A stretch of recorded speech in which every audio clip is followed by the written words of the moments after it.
Good evening. How are we? Good evening. Good evening. Not quite sure how we are, really. Yeah. We're here. We're Hey? alive. We're here in some capacity. We're here in body. I'm sure our mind is somewhere in a billion spreadsheets and streaming questions. But yeah, here we are. Thank you for having us. Don't worry about it. And the generic question of what venues mean to you too. Your mind is also stuck in that for the past 7 years, I want to say. This is the 8th one now. 8th, yeah. So we're going to avoid that one like the plague. No, that would be great, thank you. Because I think if people have to ask us why Independent Venue Week is important or why venues are important, we're probably not doing what we set out to do. Yeah, but speaking of generic questions, I'm going to have to ask a generic question of who you are, what you do, what are your roles in Independent Venue Week, all that stuff, please. That would be lovely.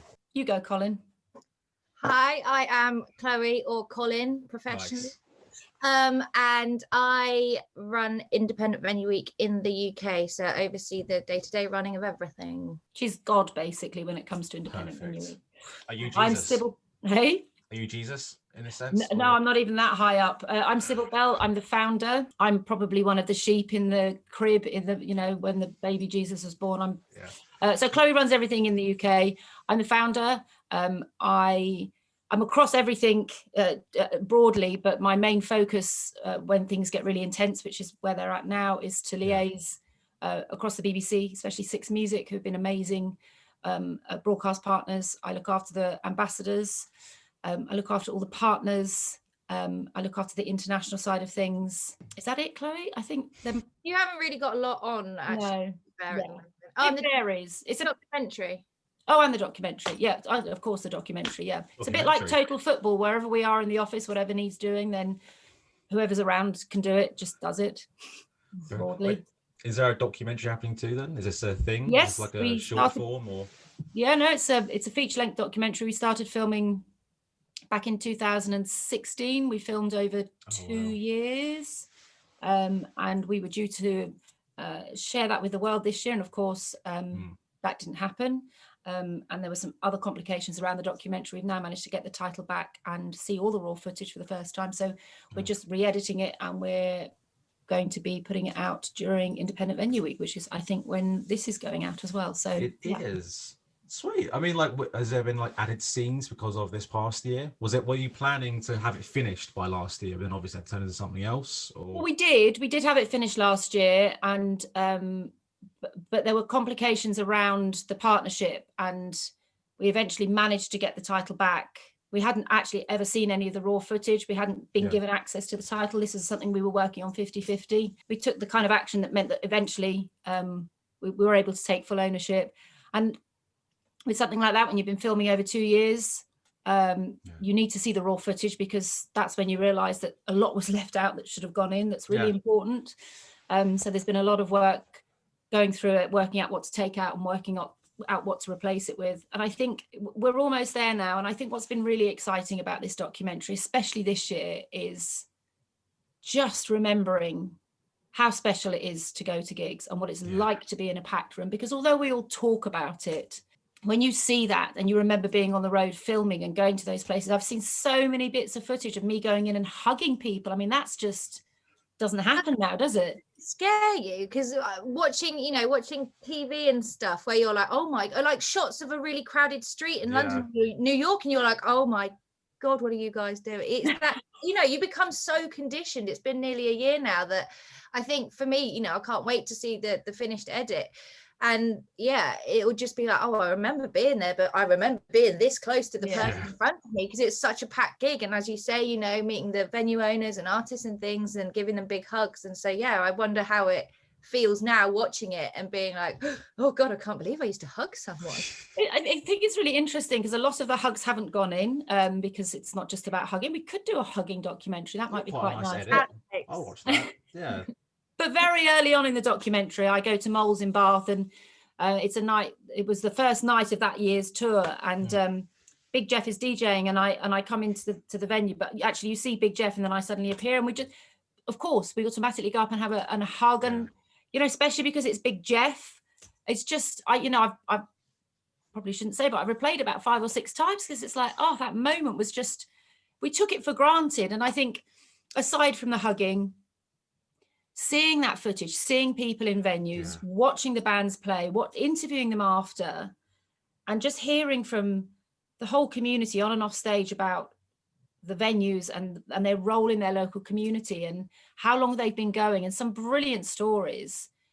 It just really centers you, and you get reminded why you're doing what you're doing, because I think the last year has been so intense, and different people have had different things to be challenged with, and the venues and the promoters, the freelancers especially, a lot of the crew have fallen through the cracks, and artists, and everybody's had their income immediately taken away, especially on the live side. And while some areas of the industry have been supported with DCMS grants and Arts Council, have been amazing, some people have fallen through the cracks, and I think it just shows the fragility of the whole community. And what you can take from COVID is just how much the creative industries is properly powered by freelancers and contractors and people who don't have a regular income and a regular salary. And credit to everybody, but maybe this is the time what we need to look at that and find a way to make things more sustainable, because I wouldn't want another year like this. Nobody would. And seeing the documentary, just I'm craving it even more. It's so visceral and tangible, and yet it's not, because it's on a screen, which is, we set Independent Venue Week up as an antidote to consuming and discovering music on screens. We want people to get out into venues and mix with other people, and COVID is really just two fingers up to that. So yeah, the documentary it's been really special, just going through it all and looking at everything and just pining to get back there. Yeah, I mean, I guess like two things from that. One, when you do get the generic question, oh, what do venues mean to you? You can go, here's the I just film, send them the link. Here's the film, watch that. And I mean, secondly, do you feel like you have to like feed like that people always say, like, oh, there's two wolves fighting inside you, one's bad and one's good, whatever that cliche story is. You're saying about how Independent Venue Week is about getting the people to the gigs in person for the experience. How does it feel to like feed the screen, because you can't have the real thing? Was that like, did that feel quite not ironic?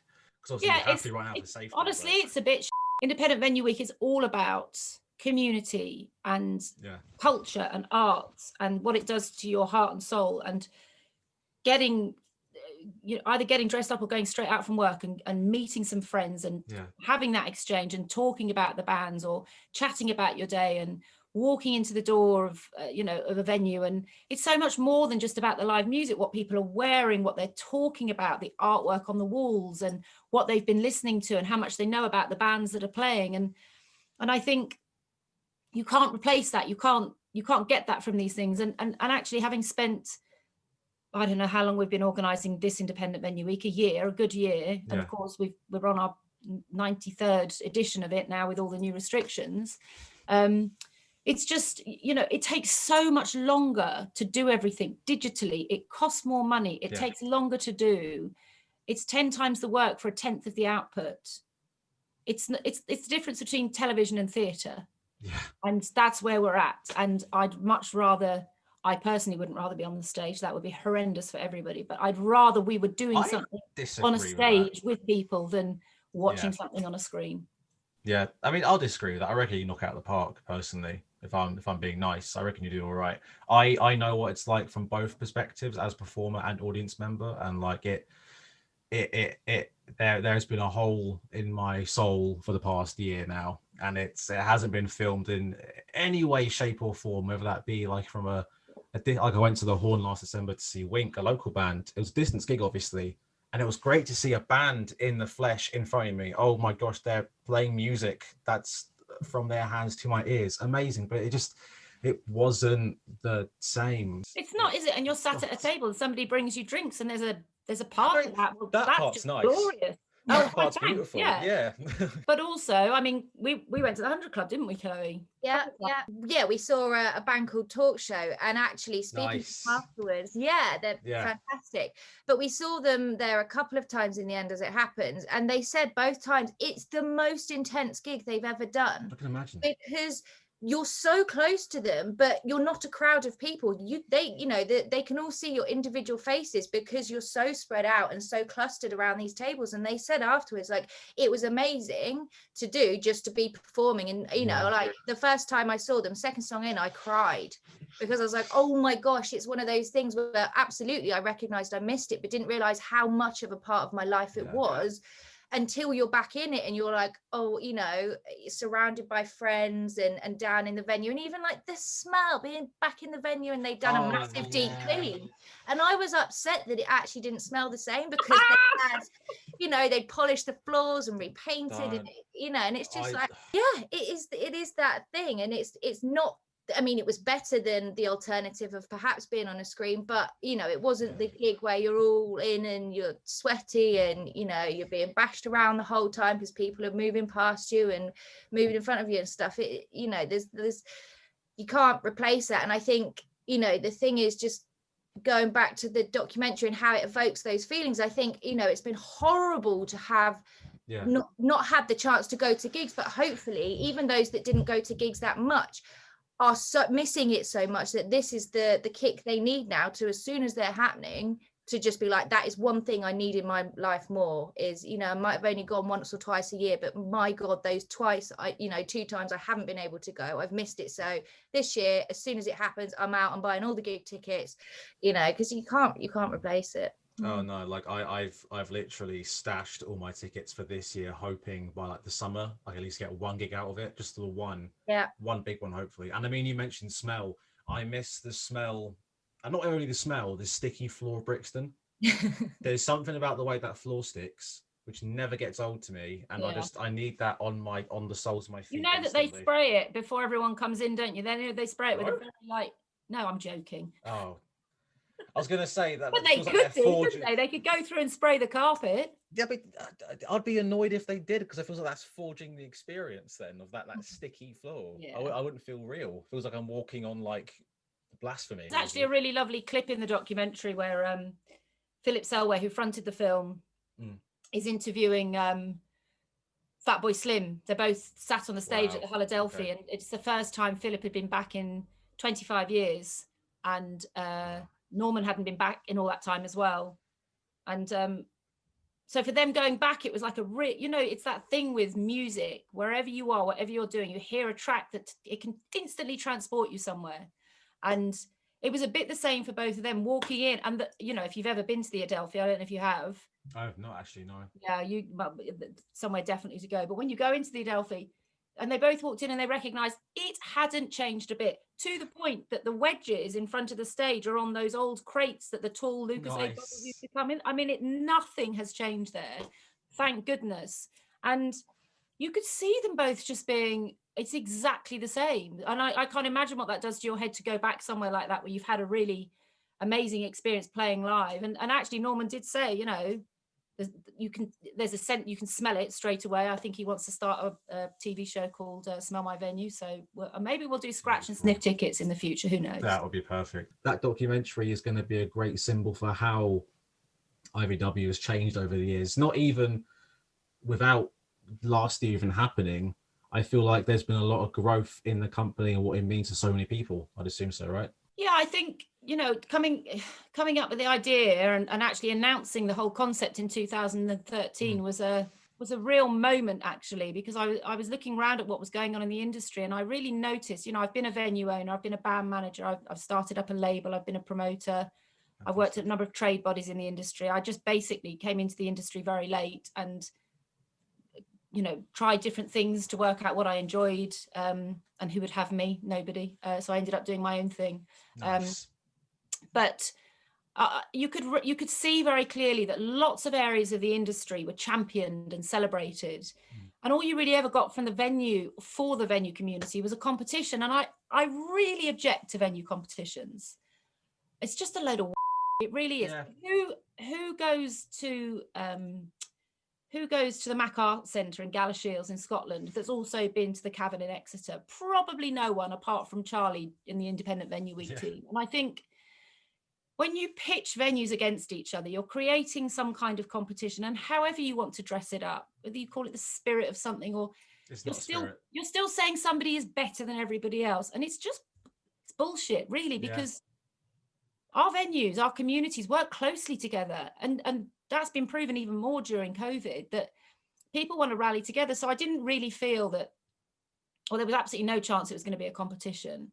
But actually, I looked at the Record Store Day model and I thought, you know what, how lovely to bring everyone together over a moment in time. Totally. That reflects what goes on. And in fact, actually, what goes on in a venue, as we all know, on a Monday and Tuesday is very different to what happens as the week goes on and come the weekend. So doing it over a week made a lot of sense.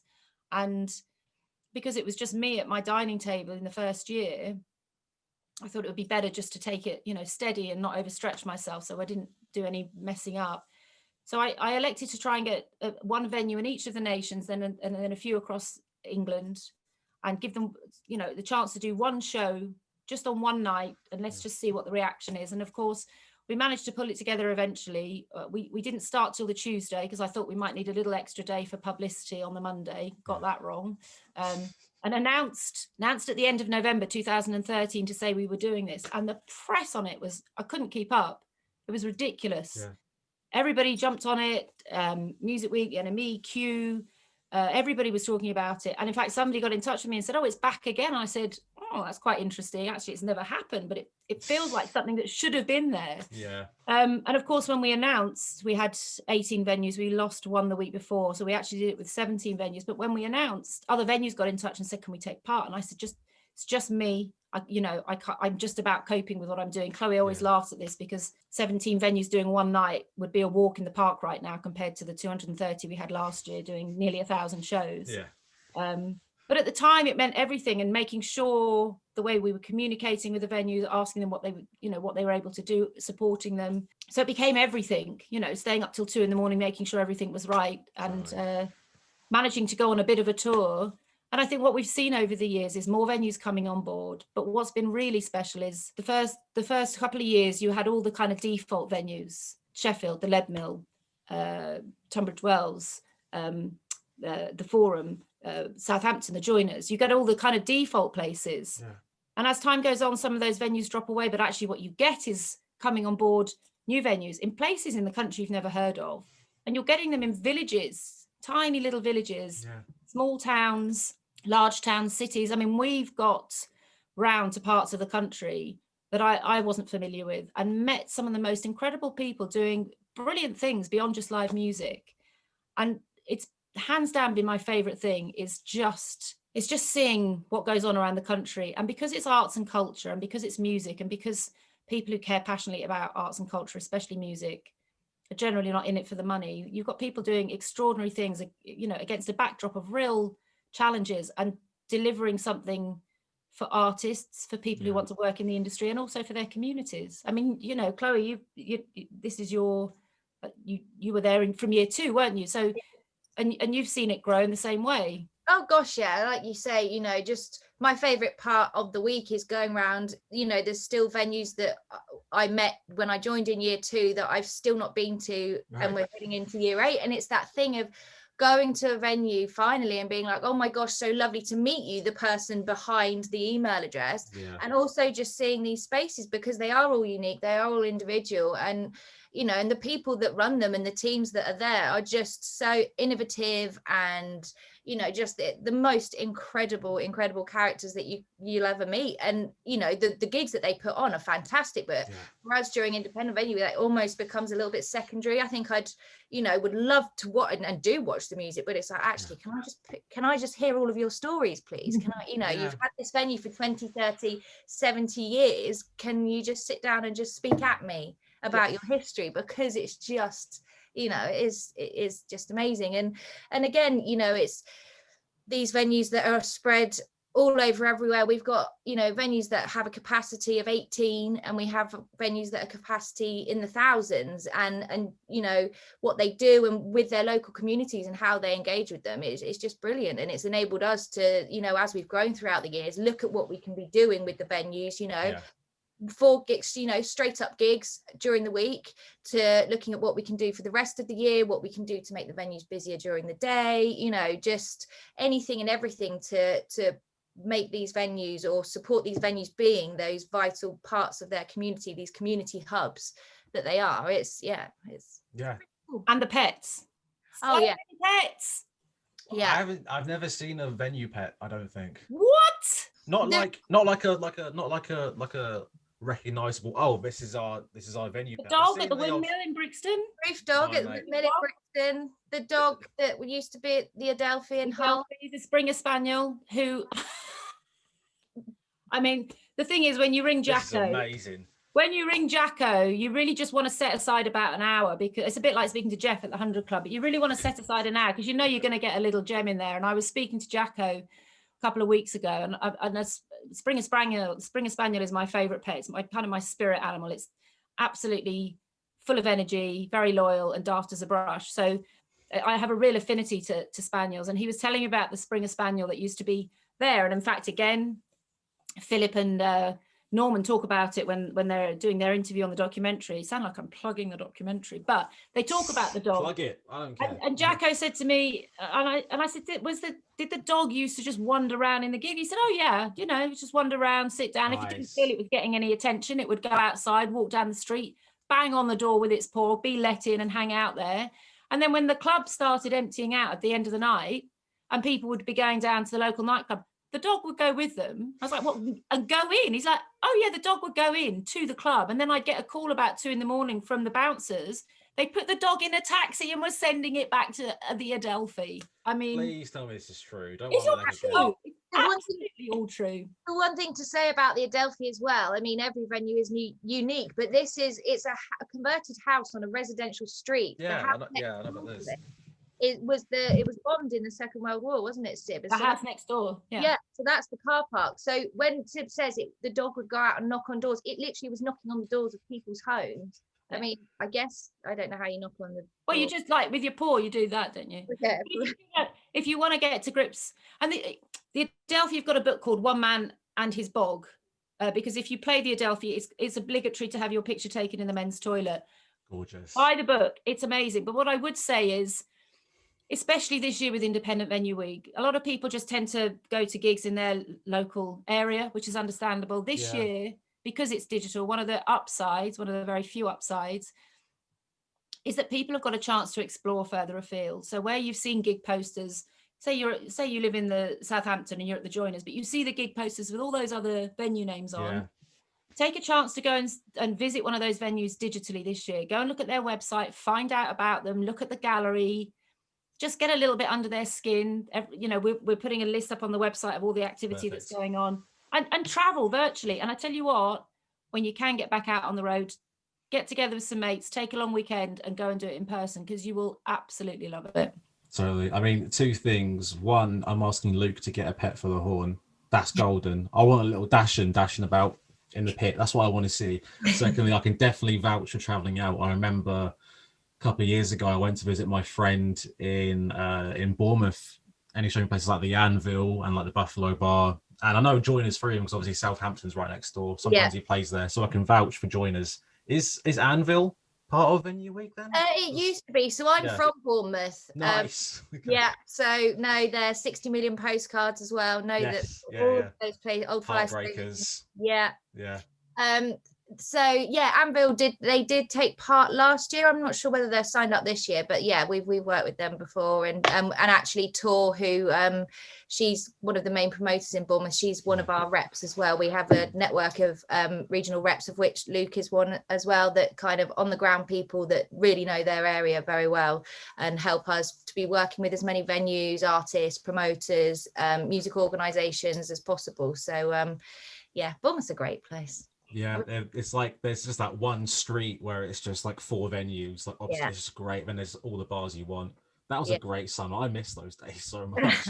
That was such a good summer. It's interesting what you're saying about everything being on one street, because Big Jeff, who's from Bristol, we talked to him in the documentary, and he talks about, he's very public about his mental health and his anxiety. And he talks about how, despite, suffering from anxiety, live music was more important to him. And actually, where the venues were located all around the city helped him map out the city in different ways. And if he wanted to go to a gig and he'd never been to that venue, he would go to the venue during the day to work out his routing so he felt comfortable, and then go back at night. And I think that kind of really is one of the gems of live music for Jeff and people who suffer from the same challenges as Jeff, is that sometimes the need to be part of something and to hear and see something will help you overcome challenges you might face about anxiety about going out and leaving your home. And I think it's a real testament to him that he's really gone ahead and done that. And his story is amazing. You know, he's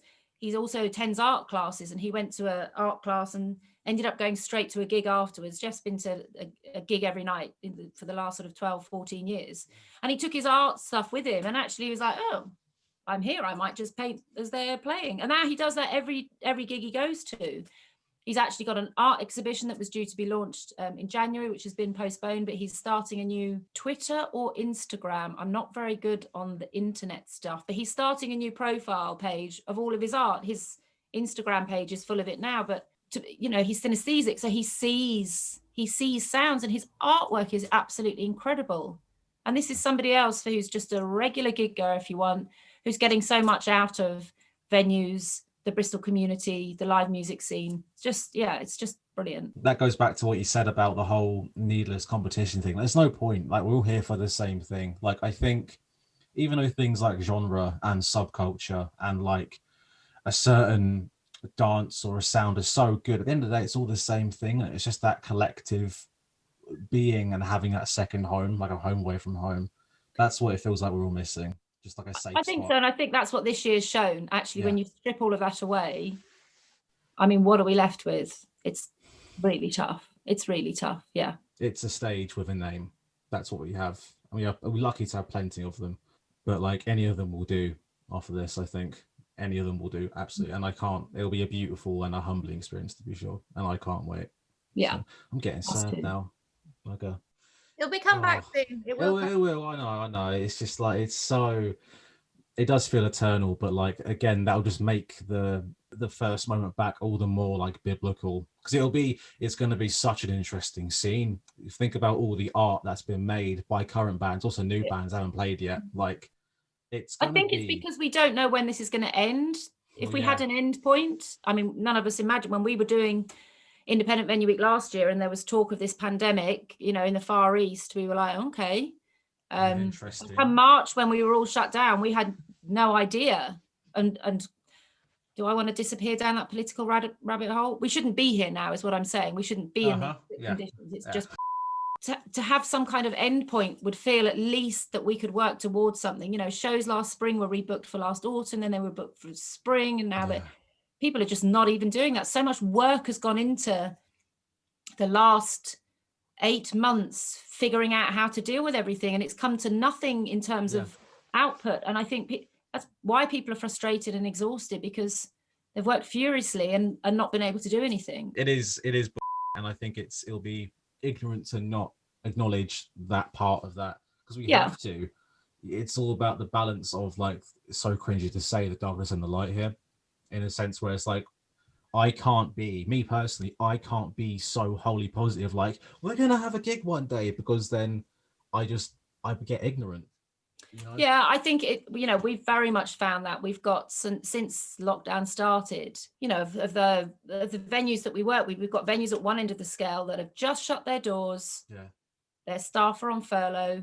They will not be opening their doors. They will not be answering emails. They're not going to do anything digital until doors can reopen at full capacity.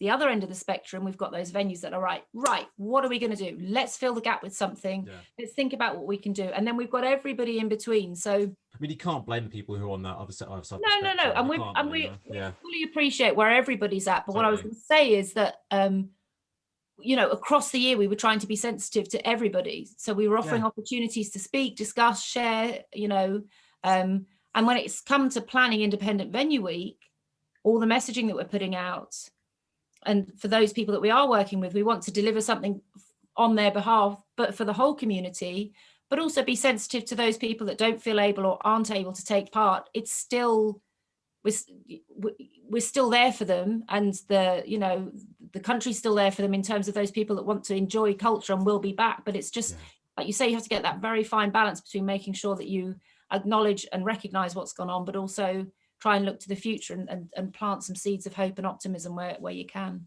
Absolutely. I mean, like, that's kind of one of the reasons why we want to keep this show going for long as possible, because it's a reminder of, like, not only us as a brand, but also what we want to really show, which is like music. We want to have this is what we really want. We'll settle for this for now, but the moment we can again. Are you going to start singing in a minute then? I can if you want. I mean, I knackered my voice earlier. I'm not even going to bother. I'll squeak and you'll end up bleeding through your ears. It won't be worth it, honestly.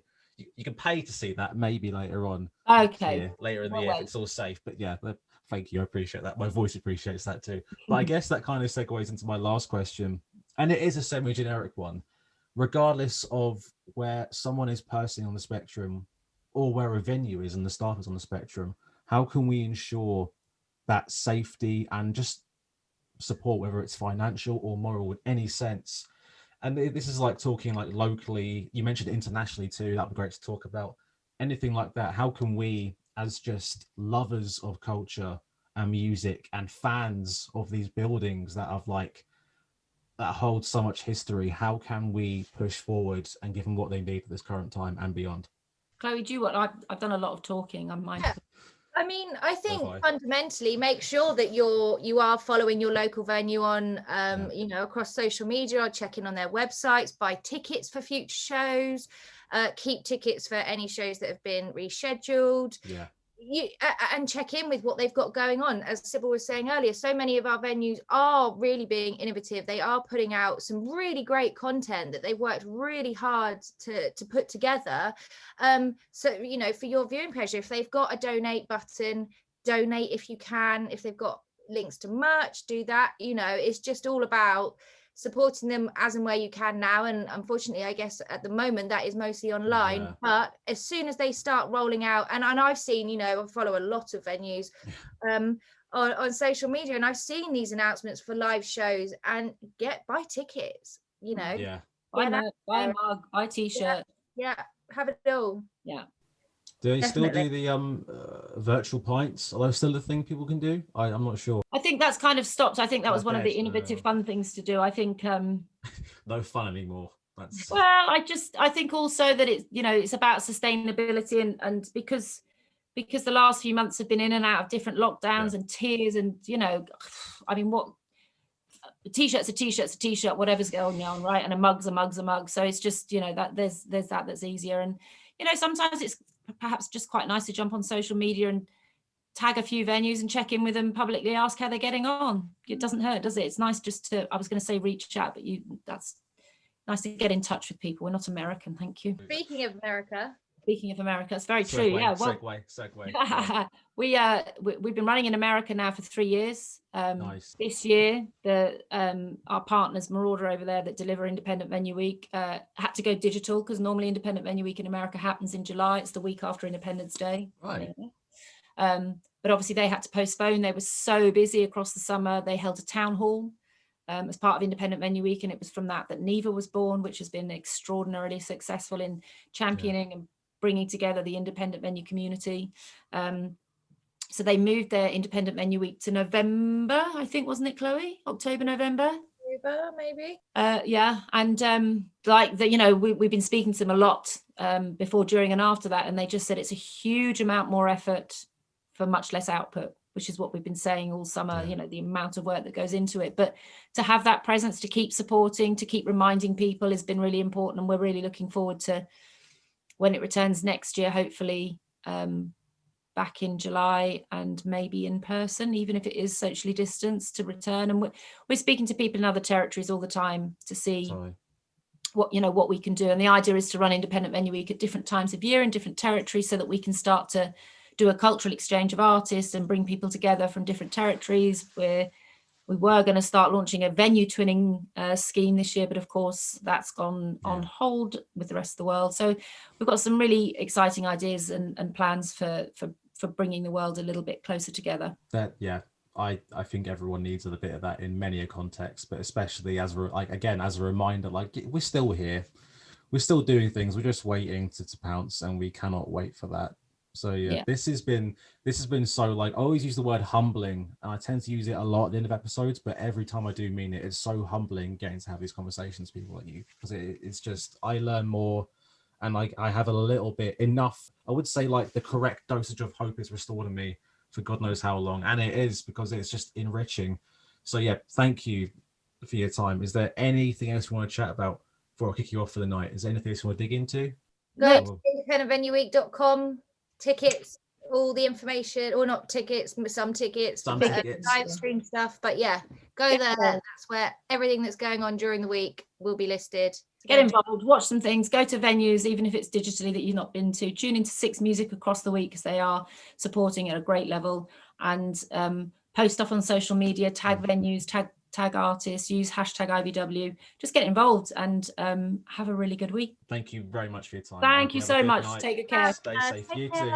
Thank Cheers. you.